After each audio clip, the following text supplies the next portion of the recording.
Hello YouTube family, welcome to ultimate movie explainer. आज हम देखेंगे कुछ ऐसे स्टूडेंट्स की कहानी को जो ज़ॉम्बी एपोकलिप्स के दौरान स्कूल में ही फंस जाते हैं, जहां ज़ॉम्बी से इन्फेक्ट हुए बाकी स्टूडेंट्स बचे हुए इंसानों को भी इन्फेक्ट करने लगते हैं। और ये ज़ॉम्बी वायरस आखिर कैसे फैला जानते हैं इस कहानी के जरिए। कहानी की शुरुआत में हम जिंसू नाम के एक स्टूडेंट को देखते हैं जिसे कुछ दूसरे क्लास के सीनियर्स मार रहे थे, और उसी मारपीट के दौरान जिंसू धीरे धीरे ज़ॉम्बी में तब्दील होने लगता है और वो खड़ा होकर एक एक करके सीनियर्स पर टूट पड़ता है। उसी दौरान एक लड़का जिंसू से बचने के लिए वहाँ से हट जाता है और जिंसू छत से नीचे गिर जाता है। जिंसू अब हॉस्पिटल में था जहाँ उसके पिता मिस्टर ली उससे मिलने आते हैं। जिंसू उन्हें बताता है कि मैं उन सबको मार दूंगा, उन्होंने मुझे काफी परेशान किया है, और गुस्से में जिंसू फिर से ज़ॉम्बी बनने लगता है। मिस्टर ली समझ जाते हैं कि जिंसू किसी भी वक्त पूरी तरह ज़ॉम्बी बन जाएगा, इसलिए अपनी जान बचाने के लिए मिस्टर ली एक बुक से अपने ही बेटे को मार देते हैं और उसकी लाश को एक सूटकेस में डालकर वहाँ से ले जाने लगते हैं। पर एक जगह आकर मिस्टर ली के हाथ से सूटकेस नीचे गिर जाता है और अंदर से जिंसू का हाथ बाहर निकलता है। मिस्टर ली जिंसू का हाथ सूटकेस के अंदर डालने की कोशिश करते हैं, तभी जिंसू उनका हाथ पकड़ लेता है, यानी जिंसू अभी भी जिंदा था। सीन कट होकर कहानी चली आती है कुछ दिनों बाद एक हाई स्कूल में, जहाँ मिस्टर ली उस स्कूल में एज अ टीचर जॉब करते हैं। वही सारे स्टूडेंट स्कूल में अपनी एक्टिविटीज में बिजी थे, और दूसरी तरफ योंजो नाम की एक लड़की सो के उड़ जाती है, जहाँ साइंस लैब से उसे कुछ आवाजें आती है। जब वो साइंस लैब के अंदर देखने जाती है तो उसे वहाँ एक चूहा दिखाई देता है। योंजो उस चूहे को क्यूट समझकर उसके पास अपनी उंगली ले जाती है, पर वो चूहा उसे काट लेता है। योंजो देखती है कि वो चूहा नॉर्मल चूहे से काफी अलग बर्ताव कर रहा है। तभी लैब में मिस्टर ली आ जाते हैं और वो जमीन पर बड़ा खून देखकर समझ जाते हैं कि योंजो को चूहे ने काट लिया है, इसलिए मिस्टर ली योंजो को लैब के अंदर ही बंद कर देते हैं। जिसके बाद हम दो स्टूडेंट्स को देखते हैं, चोंगसन और उसका दोस्त जोंगसू, जहाँ उसके पास ओंजो और ईसाक आती है और चारों मिलकर चोंगसन के मॉम के रेस्टोरेंट आते हैं, जहाँ वो खाना खाते खाते मिस्टर ली के बारे में बातें करने लगते हैं, जैसे कि जब से मिस्टर ली का बेटा लापता हुआ है तब से मिस्टर ली काफी अलग बर्ताव कर रहे हैं और उनके बॉडी से अजीब गंदी बदबू भी आती है। वहाँ मौजूद किसी को भी ये नहीं पता था कि जिंसू अब ज़ॉम्बी बन चुका है, उन्हें यही लग रहा था कि जिंसू लापता है। अब अगले दिन सभी हमेशा की तरह स्कूल आते हैं, जहाँ सुयोक देखता है कि कुछ सीनियर जिंसू के दो दोस्तों की रैगिंग करने के लिए ले जा रहे हैं। वो सीनियर्स उन दोनों को एक अंडर कंस्ट्रक्शन बिल्डिंग में लाकर जिंसू के दोस्त को मारने लगते हैं और दूसरी दोस्त के न्यूड वीडियो बना लेते हैं। तभी वह सुयोक आकर उन दोनों को सीनियर से बचाकर वहाँ से ले जाने लगता है। तभी एक सीनियर पीछे से कहता है कि अगर तुम लोगों ने एक कदम भी आगे बढ़ाया तो मैं ये बनाई हुई न्यूड वीडियो हर तरफ वायरल कर दूंगा, जिसे सुनकर मजबूरन जिंसू के दोनों दोस्त वही रुक जाते हैं और सुयोक वहाँ से चला जाता है और स्कूल आता है, जहाँ ओंजो वहाँ आकर उससे बात करने की कोशिश करती है, पर सुयोक बात करने की बिल्कुल हालत में नहीं था। ओंजो सुयोक को फॉलो करते हुए उसका रास्ता रोकती है और उसे कहती है कि लंच के बाद मुझे छत पर मिलना। वही दूसरी तरफ हम मिस पार्क को देखते हैं, जो अपने क्लास में बच्चों को पढ़ाने आई थी और सबसे योंजू के बारे में पूछती है, क्योंकि योंजू कल रात से ही घर नहीं गई। जिस पर एक लड़का कहता है कि मैंने कल योंजू को आखिरी बार साइंस लैब के बाहर देखा था। ये सुनते ही मिस पार्क मिस्टर ली के पास आती है और योंजू के बारे में पूछती है, पर मिस्टर ली मिस पार्क को बताते हैं कि उन्हें योंजू के बारे में कुछ भी नहीं पता, जहाँ से वो अपने लैब के अंदर चले आते हैं। योंजू भी अब धीरे धीरे जिंसू की तरह ज़ॉम्बी बन रही थी और यही बात मिस्टर ली बताते हुए एक वीडियो रिकॉर्ड करते हैं, जिसके बाद मिस्टर ली योंजू को ज़ॉम्बी बनने से रोकने के लिए कुछ दवाई उसके बॉडी में इंजेक्ट करने लगते हैं। दूसरी तरफ जब मिस पार्क क्लास में पढ़ा रही थी और वही योंजू खुद को आजाद कर लेती है, क्लास में अचानक हिसू नाम की एक लड़की के पेट में दर्द होने लगता है, इसलिए वो मिस पार्क से परमिशन लेकर वॉशरूम चली जाती है। तभी कुछ देर बाद योंजू क्लास में आती है, जो खून से सनी हुई थी और वो किसी भी वक्त ज़ॉम्बी बन सकती थी। जख्मी होने की वजह से योंजू वही क्लास में गिर जाती है और सबको बताती है कि मिस्टर ली ने उसे साइंस लैब में कैद करके रखा था। योंजू की हालत देखकर सुयोक, ओंजू, मिस पार्क और ईसाक उसे मेडिकल के लिए ले जाने लगते हैं। वही हिसू भी पेट दर्द के कारण वॉशरूम जाने के बजाय डॉक्टर के पास आती है और इससे पहले कि डॉक्टर हिसू को चेक करती, वहाँ बाकी सब योंजू को लेकर आ जाते हैं और डॉक्टर हिसू को छोड़कर योंजू को देखने लगती है, इसलिए हिसू वहाँ से चली जाती है। पर जल्दी डॉक्टर समझ जाती है कि योंजू का इलाज यहाँ नहीं हो सकता,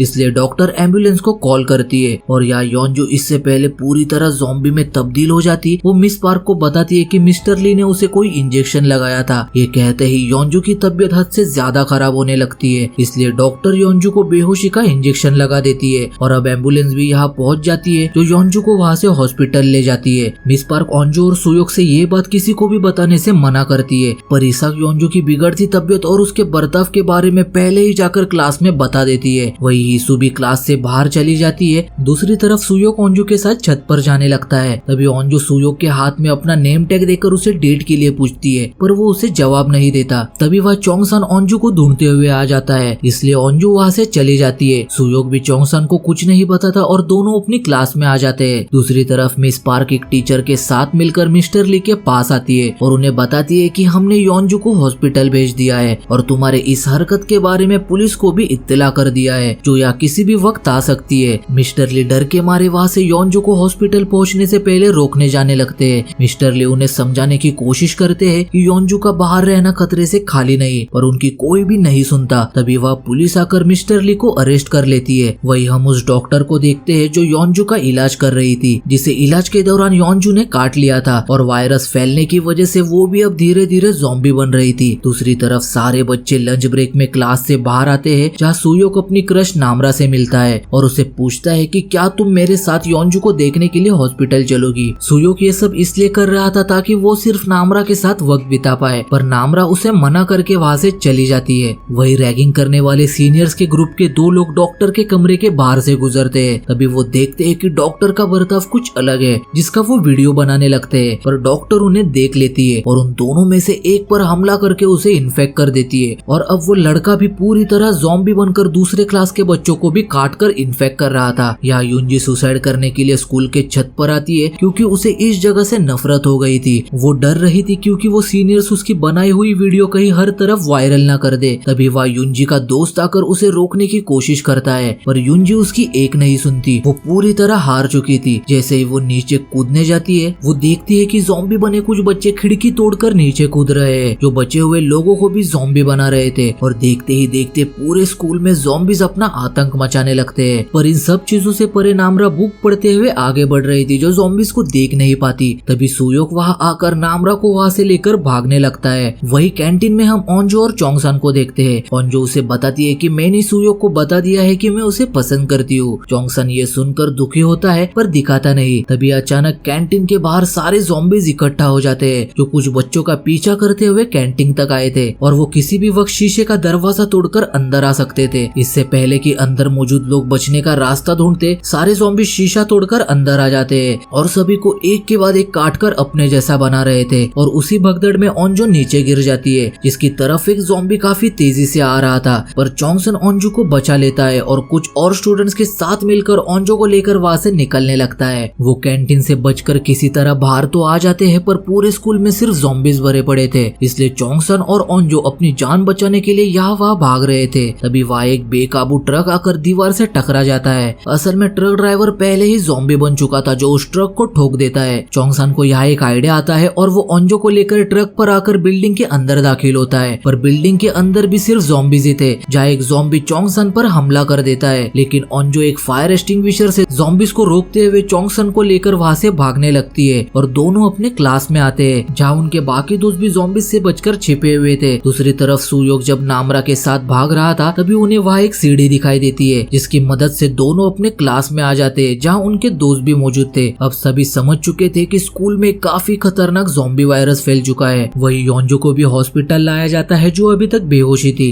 और दूसरी तरफ पुलिस मिस्टर ली से पूछताछ कर रही थी। पूछताछ के दौरान ऑफिसर को पता लगता है कि उन्होंने बायोलॉजी में पीएचडी कर रखी है और साथ ही उन्होंने दवाइयाँ बनाने में भी महारत हासिल की है, लेकिन उन्होंने वो नौकरी भी छोड़ दी और यह टीचर की जॉब करने लगे। मिस्टर ली ऑफिसर को बताते हैं कि मेरे बेटे जिंसू को स्कूल में एक ग्रुप हमेशा परेशान करता था, जिससे वो काफी अपसेट रहने लगा था, इसलिए मैंने मेरे बेटे को दवाइयों से पावरफुल बनाने के लिए सोचा। मैंने एक दिन एक चूहे और एक बिल्ली को साथ रखा। बिल्ली चूहे को हर रोज मारा करती थी, पर एक दिन ऐसा आता है कि चूहा पलटकर फाइट बैक करता है और इसी के ऊपर से मिस्टर ली को एक आइडिया आया। मिस्टर ली ने उस चूहे के हार्मोन्स निकालकर एक दवाई बनाई और जिंसू के बॉडी में इंजेक्ट कर दी, पर नतीजा ये हुआ कि जिंसू पावरफुल बनने की वजह एक ज़ॉम्बी में तब्दील हो गया। ऑफिसर मिस्टर ली की बातों को सुनकर चौंक जाते हैं कि ये कैसा बाप हो सकता है जिसने अपने ही बेटे को एक जानवर बना दिया। या हॉस्पिटल में भी अब योंजो होश में आ जाती है, जो वहाँ मौजूद सभी पर हमला करने लगती है, पर बचे हुए लोग इस नजारे को देखकर अपनी जान बचाकर वहाँ से भागने लगते हैं। दूसरी तरफ फीसू अपनी हालत से जूझती हुई एक बस से टकराने से बार बार बच जाती है और इस बस में उसी स्कूल के सारे एथलीट बच्चे थे जो कंपटीशन के लिए यहाँ से बाहर गए थे। यहाँ ज़ॉम्बीज़ से बचने के लिए सभी ने क्लास में खुद को लॉक कर लिया था। तभी उन्हें एक फोन मिलता है जिससे वो पुलिस को कॉल करते हैं और पुलिस को बताते हैं कि यहाँ एक खतरनाक ज़ॉम्बी वायरस फैल चुका है और ये लोग सभी को काट कर इन्फेक्ट कर रहे हैं। पर पुलिस को उनकी बात मजाक लगती है, इसलिए पुलिस उनकी बात को नजरअंदाज कर देते हैं। पर जब पुलिस को हॉस्पिटल में भी ज़ॉम्बी वायरस से इन्फेक्टेड लोगों की खबर लगती है तो वो फौरन एक्टिव होकर वहाँ से निकल पड़ती है। वही जब क्लास में फंसे बच्चों को पता लगता है कि शायद पुलिस को हमारी बात मजाक लगी होगी, इसलिए वो हमें बचाने नहीं आए,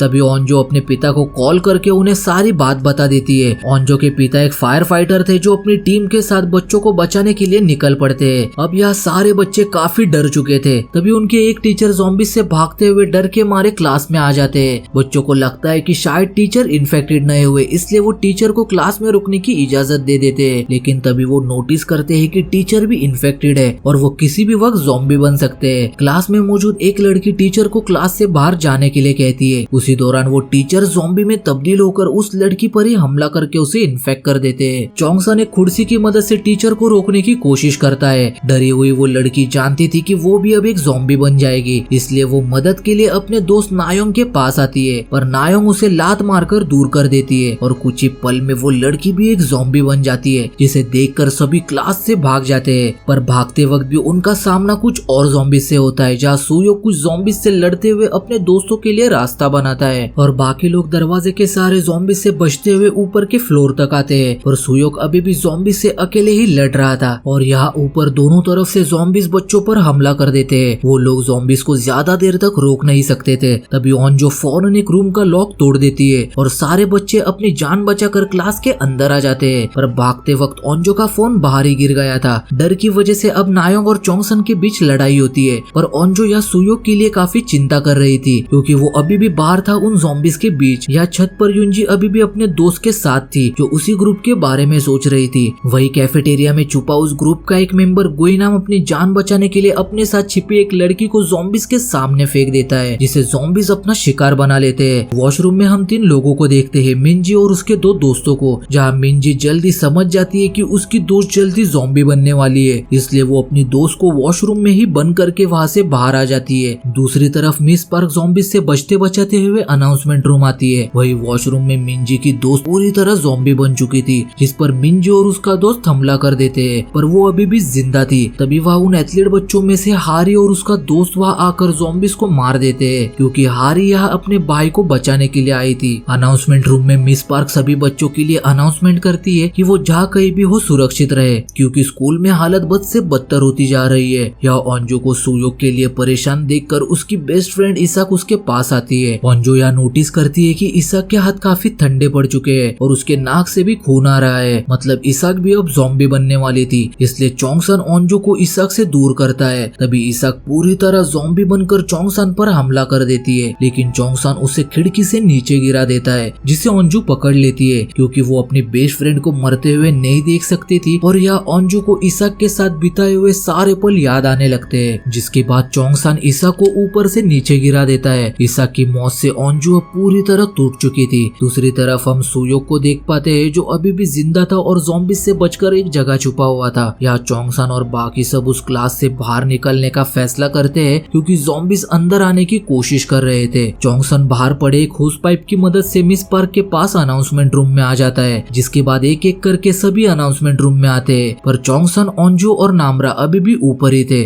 नामरा सुयोक के लिए एक मैसेज छोड़ती है कि वो सब अनाउंसमेंट रूम में जा रहे हैं, जिसके बाद नामरा भी नीचे चली जाती है। वही सुयोक को भी अब ज़ॉम्बीज देख लेते हैं, जिनसे बचने के लिए वो खिड़की से बाहर आ जाता है। तभी उस क्लास में भी ज़ॉम्बीज आकर चोंगसन पर टूट पड़ते हैं, पर चोंगसन होस पाइप से लटक जाता है, जिस वजह से सारे ज़ॉम्बीज नीचे गिरकर मारे जाते हैं। पर एक ज़ॉम्बी चोंगसन को पकड़ लेता है और चोंगसन को बचाने के लिए सुयोक भी कूदकर होस पाइप को पकड़कर उस ज़ॉम्बी को नीचे गिरा देता है और दोनों नीचे अनाउंसमेंट रूम में आते हैं। पर यहाँ फिर से नायोंग और चोंगसन के बीच लड़ाई होती है, जिन्हें मिस पार्क समझाते हुए शांत करती है। दूसरी तरफ तरफ हम वॉशरूम में हिसू को देखते हैं जो एक बच्चे को जन्म देती है। यानी हिसू प्रेग्नेंट थी और यही कारण था कि हिसू की हालत इतनी खराब थी। हिसू अपने बच्चे को वही छोड़कर बाहर आ जाती है जहाँ एक पुलिस की कार एक गाड़ी से ठुक जाती है और हिसू मरते मरते बच जाती है। तभी वो देखती है कि पुलिस कार से ज़ॉम्बीज बाहर आकर वहाँ मौजूद सारे लोगों को इन्फेक्ट कर रहे हैं। ये देखते ही हिसू फौरन वॉशरूम आकर अपने बच्चे को अपने साथ ले लेती है और वहाँ से भागने लगती है। यह अनाउंसमेंट रूम में सभी फेसबुक पर उसी पुलिस कार हादसे की वीडियो देखते हैं जिसे देखकर सभी समझ जाते हैं कि बाहर कोई भी जगह सुरक्षित नहीं है। तभी होस पाइप के जरिए एक ज़ॉम्बी अनाउंसमेंट रूम में आने की कोशिश करती है, इसलिए सुयोक उसे एक रॉड से मारता है, पर अभी भी उसमें जान बाकी थी, इसलिए एक लड़का सीपीयू उठाकर ज़ॉम्बी पर फेंककर उसे नीचे गिरा देता है। जिसके बाद नायोंग देखती है कि जोंगसुक के नाक से खून आ रहा है, इसलिए वो उसे बाहर जाने के लिए कहती है क्योंकि ये ज़ॉम्बी से इन्फेक्ट हो सकता है। हालांकि जोंगसुक उन्हें समझाता है कि उसे किसी ज़ॉम्बी ने नहीं काटा और मेरे हाथ पर काटने के नहीं बल्कि खरोच के निशान है। वहाँ मौजूद सभी तो जोंगसुक पर विश्वास कर लेते हैं, पर नायोंग को अभी भी लग रहा था कि जोंगसुक इन्फेक्टेड है। उसी दौरान मिस पार्क जोंगसुक से कहती है कि तुम्हें कुछ देर रिकॉर्डिंग रूम में बैठना होगा, जब कुछ देर बाद भी तुम ज़ॉम्बी नहीं बनोगे और सबको तसल्ली हो जाएगी तो तुम्हें हम बाहर निकाल लेंगे। मिस पार्क की बात मानकर जोंगसुक रिकॉर्डिंग रूम में चला जाता है। यहाँ हम ओंजो के पिता को देखते हैं जो पहले एक पॉलिटिशियन को बचाने के लिए आए थे, पर उन्हें वहाँ पता चलता है कि उस पॉलिटिशियन का साथी एक ज़ॉम्बी बन गया है। वही हम उस ग्रुप के मेंबर गुइनाम को देखते हैं, वो एक चाकू की मदद से सारे ज़ॉम्बी से लड़ रहा था। वही चोंगसन की मॉम जिस रेस्टोरेंट में काम करती थी वहाँ उसे न्यूज में पता चलता है कि योसान ज़ॉम्बी वायरस के चपेट में है, इसलिए वो अपने बेटे चोंगसन को कॉल करती है, पर जब वो कॉल नहीं उठाते तो वो चोंगसन को बचाने के लिए स्कूल की तरफ निकल पड़ती है। यह ओंजो के पिता का एक साथी भी ज़ॉम्बी बनकर काफी लोगों को मार देता है, इसलिए ओंजो के पिता उसे वही बांध देते हैं। पूरी मिलिट्री योसान के बाहर जाने वाले रास्ते पर आकर सुरक्षा कवच बना लेती है ताकि ज़ॉम्बीज योसान के बाहर न चले जाए, और कुछ ही वक्त में सारे ज़ॉम्बीज वहाँ आ जाते हैं जिन्हें पूरी ताकत से मिलिट्री रोकने की कोशिश करती है। यहाँ काफी देर हो चुकी थी, हारे और मिंजी अपने दोस्तों के साथ वॉशरूम में ही थी, इसलिए वो वहाँ से निकलने का फैसला करते हैं। या जोंगसुक को रिकॉर्डिंग रूम में बैठे अब तक आधा घंटा बीत चुका था और अभी भी उसमें कोई भी बदलाव नहीं था, इसलिए मिस पार्क जोंगसुक को बाहर लाने अंदर चली जाती है, पर जोंगसुक आने से मना कर देता है। तभी सारे लोग नायोंग को अंदर जाकर जोंगसुक से माफी मांगने के लिए कहते हैं और नायोंग अंदर आकर जोंगसुक के जख्म को साफ करती है, पर वो उसे माफी मांगने की वजह उससे बदतमीजी से बात करती है, जिससे जोंगसुक को और भी ज्यादा गुस्सा आता है। नायोंग वहाँ से बाहर आती है, जिसके पीछे जोंगसुक भी गुस्से में उसके पीछे आ जाता है। यहाँ सभी जोंगसुक को शांत करते हैं और नायोंग पर गुस्सा होने लगते हैं। तभी नायोंग उन्हें दिखाती है कि जोंगसुक हकीकत में ज़ॉम्बी बन रहा है। जोंगसुक को देखकर सभी डरकर पीछे हट जाते हैं। तभी मिस पार्क जोंगसुक को फिर से रिकॉर्डिंग रूम जाने के लिए कहती है, पर नायोंग उसे अनाउंसमेंट रूम से ही निकालना चाहती थी। जोंगसुक भी समझ चुका था कि वो ज़ॉम्बी बनने वाला है, और क्योंकि वो नहीं चाहता था कि वो अपने ही दोस्तों को नुकसान पहुंचाए, इसलिए वो खुद ही बाहर जाने लगता है। पर बाहर जाने से पहले ही जोंगसुक ज़ॉम्बी बनकर अपने दोस्तों पर हमला कर देता है। उसी दौरान चोंगसन खिड़की पर खड़े होकर जोंगसुक का ध्यान अपनी तरफ खींचता है और वक्त आने पर वहाँ से हट जाता है, जिससे जोंगसुक नीचे गिरकर बाकी ज़ॉम्बीज के साथ मिल जाता है। चोंगसन अपने दोस्त की हालत से काफी दुखी हो चुका था। दूसरी तरफ हिसू अपने बच्चों को बचाकर चोंगसन के मोम के रेस्टोरेंट आकर छिप जाती है, जहाँ कुछ ही देर में सारे ज़ॉम्बीज भी वहाँ आ जाते हैं। हिसू अपने बच्चों को वही छिपाकर खुद को दरवाजे के पास बांध लेती है ताकि जब वो ज़ॉम्बी बने तो वो अपने ही बच्चे को ना मार दे, और देखते ही देखते हिसू भी एक ज़ॉम्बी बन जाती है। सीन कट होकर हम ओंजो के पिता को देखते हैं जो उस पॉलिटिशियन को बताते हैं कि कुछ ही देर में रेस्क्यू टीम यहाँ आकर हमें रेस्क्यू कर लेगी। या जोंगसुक की हालत से सभी काफी दुखी थे, पर नायोंग अभी भी उसके बारे में बुरा बोल रही थी। इस बात पर नामरा गुस्सा हो जाती है और नायोंग को एक थप्पड़ लगाकर सबको बताती है कि जोंगसुक ज़ॉम्बी नहीं बनता, उसे ज़ॉम्बी नायोंग ने बनाया। मैंने देखा था कि नायोंग ने ज़ॉम्बी का खून एक रुमाल पर लगाया और जोंगसुक की जख्म साफ करने के बहाने वो खून जोंगसुक के चोट पर लगा दिया, जिस वजह से जोंगसुक एक ज़ॉम्बी बन गया। नायोंग कहती है कि मैंने ऐसा कुछ नहीं किया। नामरा उसे कहती है कि ये वही रुमाल है जिस पर तुमने ज़ॉम्बी का खून लगाया था, ये लो और अपने चोट पर लगाओ। पर जब नायोंग ऐसा नहीं करती तो सभी को यकीन हो जाता है कि नायोंग ने जानबूझकर ये सब किया। सभी नायोंग पर काफी गुस्सा होते हैं और उसे यहाँ से जाने के लिए कहते हैं। नायोंग वहाँ से बाहर आकर रोने लगती है क्योंकि उसे कोई भी पसंद नहीं करता था। वही कुछ ज़ॉम्बीज उसकी तरफ बढ़ रहे थे। मिस पार्क को यहाँ नायोंग की चिंता होने लगती है, इसलिए वो बाहर जाकर नायोंग को ज़ॉम्बीज से बचाकर ले जाती है। यहाँ रूम में सभी समझ जाते हैं कि वो फिर से अकेले पड़ गए हैं। तभी हम खिड़की के बाहर एक तेज रोशनी को देखते हैं, जिसके साथ ये सीन यहीं पर कट हो जाता जाता है। अगले सीन में हम एक व्लॉगर को देखते हैं जो चुपके से योसान में घुस आया था ताकि वो ज़ॉम्बीज की वीडियो बनाकर व्यूज ले पाए, पर ज़ॉम्बीज उसके ही पीछे पड़ जाते हैं। या चोंगसान की मॉम भी किसी तरह ज़ॉम्बीज से बचते बचाते हुए चोंगसान के स्कूल आती है, जहाँ वो जोंगसुक को देखती है, पर उन्हें ये पता नहीं होता कि जोंगसुक अब एक इंसान नहीं बल्कि ज़ॉम्बी बन चुका है। इस बात से अनजान चोंगसान की माँ उसके पास आती है, जहाँ जोंगसुक उन्हें पकड़ लेता है, जिसके बाद बाकी ज़ॉम्बीज भी वहाँ आकर उन्हें नोचने लगते हैं। तभी वह हेलीकॉप्टर्स की आवाज से सारे ज़ॉम्बीज चोंगसान की मॉम को छोड़कर दूसरी तरफ जाने लगते हैं। दूसरी तरफ अनाउंसमेंट रूम में सबको लग रहा था कि शायद नायोंग और मिस पार्क अभी भी जिंदा हो गए, क्योंकि जब से वो बाहर गए हैं चीखने चिल्लाने की कोई भी आवाज नहीं आई। वही हम युंजी और उसके दोस्त को देखते हैं जो अभी भी छत पर थे और मदद की उम्मीद में वो दोनों वहीं पर अपनी रात गुजारते हैं। जिसके बाद फिर से हम ओंजू के पिता को देखते हैं जो सबको बताते हैं कि कल सुबह हम सब छत पर जाएंगे जहाँ रेस्क्यू टीम हमें बचा लेगी। वो पॉलिटिशियन को बताते हैं कि मुझे अपने बेटी को बचाने के लिए जाना होगा। पॉलिटिशियन उन्हें अपने एम्प्लॉयज को दिखाते हुए ओंजू के पिता से कहती है सभी के कोई अपने कहीं ना कहीं फंसे हुए हैं, पर बाहर काफी खतरा है, इसलिए तुम बाहर नहीं जा सकते। यहाँ वो सीनियर लड़का गुइनाम कैफेटेरिया से बाहर आकर एक साइकिल की मदद से भागने लगता है, पर अचानक साइकिल की चेन उतर जाती है, इसलिए वो फिर से बिल्डिंग में आकर छिपने की कोशिश करता है, पर ज़ॉम्बीज यहाँ भी उस पर हमला कर देते हैं, जिन्हें गुइनाम एक एक करके मारने लगता है। वही बाथरूम में मिंजी और हारी के बीच किसी चीज को लेकर बहस होती है, जिसके बाद हम उसी व्लॉगर को देखते हैं जो अभी भी ज़ॉम्बीज से बचकर भाग रहा था, और भागते हुए वो एक बच्चों के ऑर्फेनेज आता है जहाँ कुछ ज़ॉम्बी बच्चे उसके पीछे पड़ जाते हैं। दूसरी तरफ पुलिस ऑफिसर बाहर के हालात देखकर मिस्टर ली से कहता है कि बाहर जो कुछ हो रहा है उसके जिम्मेदार सिर्फ तुम हो, ना ही तुम वो वायरस बनाते ना ही ऐसा कुछ होता। मिस्टर ली ऑफिसर को बताते हैं कि अगर वो सीनियर्स मेरे बेटे को परेशान नहीं करते तो मैं ये वायरस कभी नहीं बनाता, पर स्कूल में शिकायत करने के बावजूद भी उन सीनियर्स पर कोई भी एक्शन नहीं ली गई और उनके डर से मेरे बेटे ने सुसाइड करने की भी कोशिश की।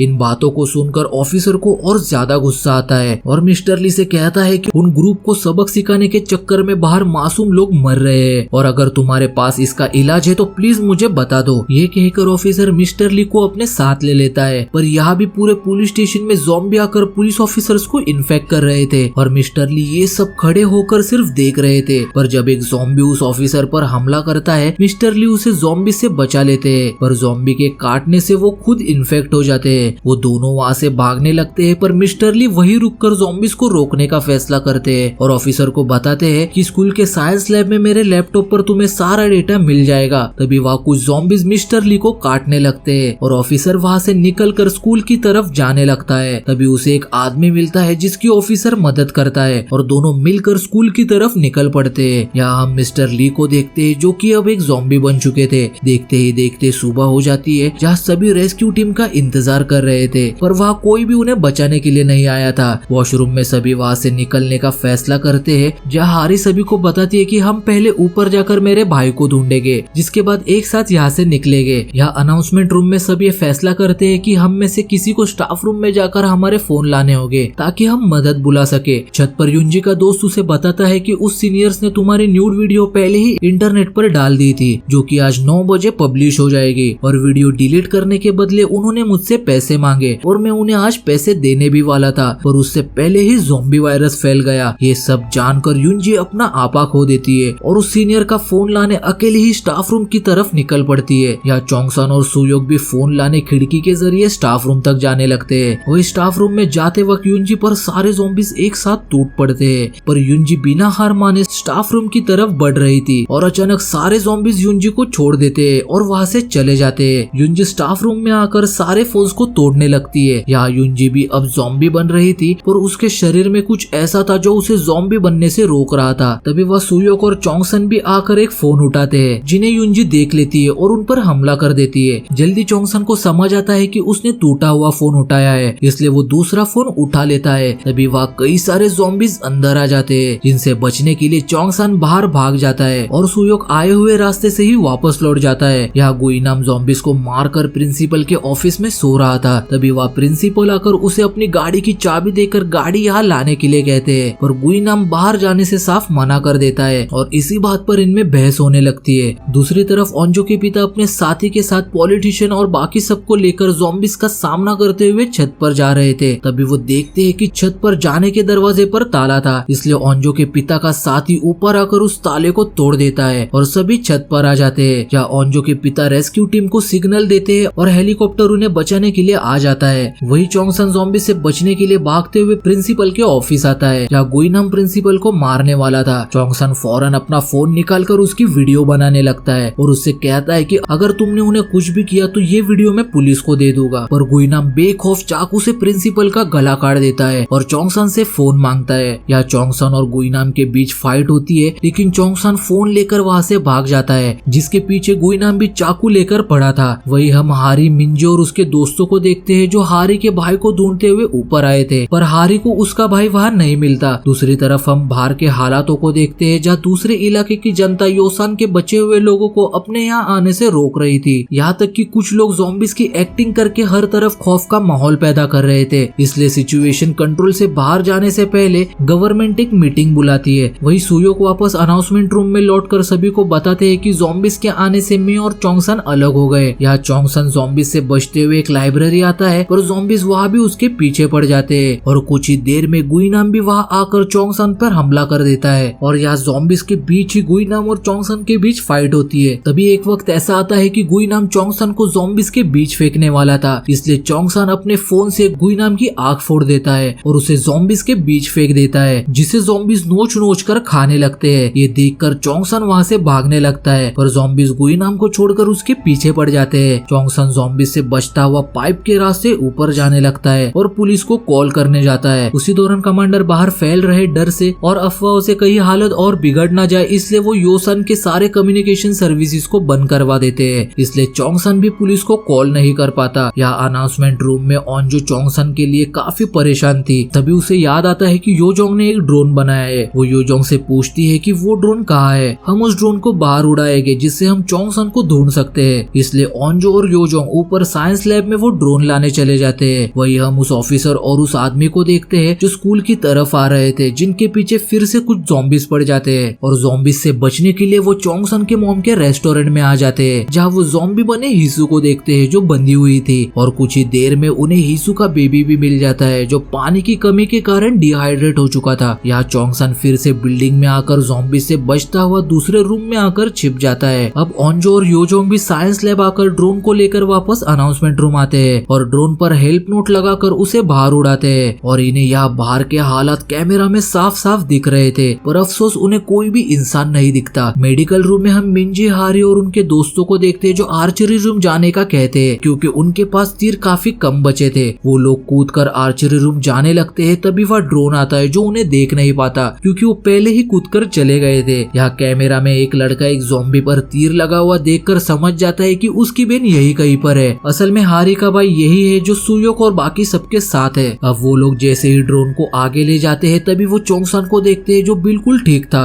ये लोग ड्रोन को अब स्कूल के बाहर ले जाते हैं ताकि वो मदद ला पाए, और उन्हें हर तरफ सिर्फ तबाही मिलती है। जहाँ एक लड़की रास्ते पर खड़े ट्रक में अपने माता पिता को देखती है जो अब ज़ॉम्बी बन चुके थे। उन्हें इस हालत में देखकर लड़की बुरी तरह रोने लगती है। तभी उनके ड्रोन की बैटरी भी खत्म हो जाती है, जिससे ड्रोन वहीं पर क्रैश हो जाता है। दूसरी तरफ रेस्क्यू टीम ओंजू के पिता और बाकी सबको लेकर एक जगह लाते हैं, जिसे सरकार ने अब एक रेस्क्यू कैंप बना दिया था। मिलिट्री उन सबको क्वारंटाइन कर देती है ताकि वो उनका चेकअप कर पाए कि कहीं ये सब भी तो इन्फेक्टेड नहीं। वही लाइब्रेरी में हम गुइनाम को देखते हैं जिसे ज़ॉम्बीज ने काटा था, पर अभी भी वो पूरी तरह ज़ॉम्बी नहीं बना था। यहाँ तक कि कोई भी ज़ॉम्बी उसे नुकसान नहीं पहुँचा रहा था। इसलिए गुइनाम बेखौफ ज़ॉम्बीज के बीच से चोंगसन को मारने के लिए निकल पड़ता है। हम यहाँ युंजी को भी देख पाते हैं जो ज़ॉम्बीज के काटने के बावजूद बिल्कुल ठीक थी। जिसके बाद फिर से हम अनाउंसमेंट रूम को देखते हैं जहाँ सभी काफी दुखी थे। तभी नामरा को एक आइडिया आता है। वो सबको बताती है कि हम स्पीकर्स को चालू करके सारे ज़ॉम्बीज को दूसरी तरफ भेज देंगे, जिसके बाद हम बिना किसी खतरे के चोंगसन तक पहुंच सकते हैं। नामरा का आइडिया सभी को काफी पसंद आता है, इसलिए वो चोंगसन के लिए अनाउंसमेंट करते हैं, तुम जहाँ हो वही रुके रहो, हम तुम्हारे पास आ रहे हैं। पर यह अनाउंसमेंट गुइनाम भी सुन लेता है और चोंगसन को मारने जाने लगता है। अब ये लोग स्पीकर्स पर म्यूजिक लगाकर सारे ज़ॉम्बीज को उस आवाज की तरफ भेज देते हैं और रास्ता साफ देखकर अनाउंसमेंट रूम से बाहर आते हैं। पर वह अभी भी एक ज़ॉम्बी थी जो सुन नहीं सकती थी, इसलिए वो बाकी ज़ॉम्बीज के साथ नहीं गई। वो लोग चुपचाप उस ज़ॉम्बी के पीछे से वहाँ से निकलने लगते हैं, पर फिर भी वो ज़ॉम्बी उन्हें देख लेती है। सुयोक सबको वहाँ से जाने का कहकर खुद उस ज़ॉम्बी से लड़ने लगता है। तभी गुइनाम वहाँ आकर उस ज़ॉम्बी को मारकर सुयोक को बचा लेता है। सुयोक गुइनाम को थैंक्स कहता है, पर वो इस बात से अनजान पहचान था कि गुइनाम भी इन्फेक्टेड है। गुइनाम सुयोक से पूछता है कि चोंगसन मुझे कहाँ मिलेगा, मैं उसे मार दूंगा। ये सुनते ही सुयोक गुइनाम पर टूट पड़ता है और क्योंकि ज़ॉम्बीज के काटने के बाद गुइनाम की ताकत और बढ़ गई थी तो वो सुयोक पर भारी पड़ रहा था। तभी वह नामरा सुयोक को बचाने के लिए आ जाती है पर गुइनाम नामरा को काट लेता है और मौका पाकर सुयोक गुइनाम को खिड़की से नीचे गिरा देता है। दूसरी तरफ हारी अपने दोस्तों के साथ ज़ॉम्बीज का सामना करते हुए आर्चरी रूम आती है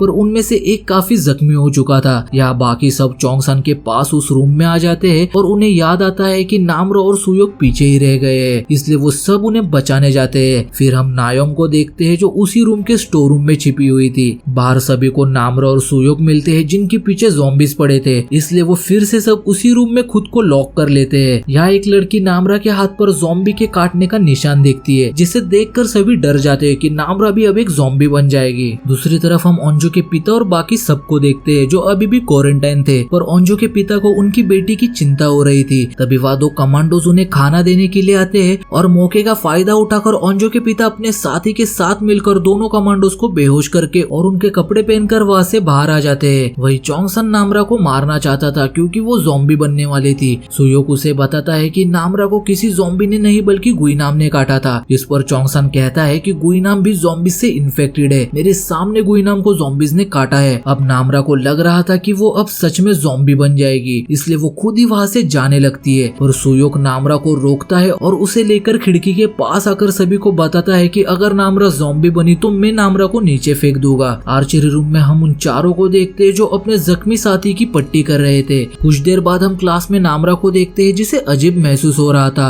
और उसकी एक आंख भी लाल हो गई थी और इससे पहले कि वो सुयोक को इन्फेक्ट करती चोंगसन नामरा को मारने जाता है पर सुयोक उसके बीच आकर उसे बचा लेता है। क्योंकि चोंगसन नामरा को मारना चाहता था तो सुयोक और उसमें आपस में ही लड़ाई होने लगती है। तभी ओंजो चोंगसन को दिखाती है कि नामरा बिल्कुल ठीक है पर नामरा कहती है कि नहीं, मुझे अभी भी अजीब लग रहा है। किसी को समझ नहीं आ रहा था कि नामरा ज़ॉम्बी कैसे नहीं बनी क्योंकि चोंगसन के सामने गुइनाम को ज़ॉम्बीज ने काटा था। ओंजो कहती है कि शायद गुइनाम इम्यून हो गया हो सकता है कि नामरा भी इम्यून हो जाए पर बाकियों को अभी भी लग रहा था कि अभी नहीं, लेकिन बाद में नामरा ज़ॉम्बी बन सकती है और लड़ाई रोकने के लिए नामरा वहां से बाहर जाने लगती है पर ओंजो उसे रोक देती है और उससे कहती है कि हमने पहले ही अपनी गलतियों की वजह से काफी दोस्तों को खो दिया है, इसलिए हमें एक साथ रहना होगा ताकि हम और किसी को ना खोए। जिसके बाद सुयोक अपने हाथ को नामरा के हाथों से बांध देता है और कहता है कि अब अगर ये ज़ॉम्बी बन गई तो ये तुम तक पहुंच नहीं पाएगी। ये सुनकर सब शांत हो जाते हैं। वही ऑफिसर और वो आदमी हिसू के बेबी को अपने साथ लेकर वहाँ से निकलने लगते हैं पर तभी उन्हें एक बच्ची दिखाई देती है जिसके पीछे ज़ॉम्बीज पड़े थे। वो उस बच्ची को ज़ॉम्बीज से बचाकर फिर से रेस्टोरेंट के अंदर आ जाते हैं। वो बच्ची बाहर अपने माँ की तरफ उंगली दिखाती है जिसे देखकर ऑफिसर समझ जाता है कि बच्ची की माँ भी अब एक ज़ॉम्बी बन गई है, इसलिए वो बच्ची को गले लगाकर उसे दिलासा देता है। दूसरी तरफ क्लास में किसी ने भी 2 दिनों से कुछ भी नहीं खाया था और वो भूख से तड़पने लगे थे। स्टोर रूम में नायोंग देखती है कि वह काफी सारा खाना और पीना मौजूद है, इसलिए वो उनके लिए कुछ खाने पीने के लिए बाहर ले जाने का सोचती है। तभी बाहर उसकी सब बुराई करने लगते हैं कि नायोंग की वजह से ही हमने हमारे दोस्तों को खो दिया। ये सुनकर वो वही रहने का फैसला करती है। तभी उन सब की नजर स्टोर रूम पर जाती है और खाना मिलने की उम्मीद में वो लोग स्टोर रूम के दरवाजे को तोड़ने लगते हैं। या ओंजो के पिता भी रेस्क्यू कैंप से भाग रहे थे और एक ऑफिसर उनके रास्ते आ जाता है जिसे मारकर वो आगे बढ़ने लगते हैं पर अभी भी ऑफिसर उन पर गोलियां चला रहे थे। दूसरी तरफ अभी भी उन लोगों से स्टोर रूम का दरवाजा नहीं टूटा था पर उस आवाज से सारे ज़ॉम्बीज उस क्लास के बाहर इकट्ठा हो गए थे, इसलिए सब वही रुक जाते हैं। तभी वहाँ उन्हें एक हैंडीकैप मिलता है जिसमें वो सभी अपनों के लिए एक मैसेज रिकॉर्ड करते हैं और सरवाइव करने के लिए खुद को मोटिवेट करते हैं। ओंजो भी अपने पिता के लिए एक मैसेज रिकॉर्ड करती है कि मुझे लगा आप मुझे बचाने आओगे पर आप नहीं आए। वो अपने पिता को हर चीज के लिए थैंक्स कहती है और ओंजो को ये बात नहीं पता थी कि वाकई में उसके पिता उसे बचाने के लिए आ रहे हैं। वही ओंजो के पिता भागते हुए मिलिट्री से बचने के लिए पानी में कूद जाते हैं पर अभी भी उन पर गोलियां चल रही थी, जहाँ उन्हें एक गोली लग जाती है जिस वजह से वो पानी में डूबने लगते हैं और यहीं पर all of us are dead series के 6 एपिसोड की कहानी खत्म होती है। जल्दी हम इसका नेक्स्ट पार्ट लेकर आएंगे। नेक्स्ट पार्ट के लिए जल्दी से चैनल को सब्सक्राइब करके बेल आइकन प्रेस कर देना ताकि आप सेकंड पार्ट की नोटिफिकेशन मिस ना करो और अगर ये वीडियो पसंद आई हो तो वीडियो को लाइक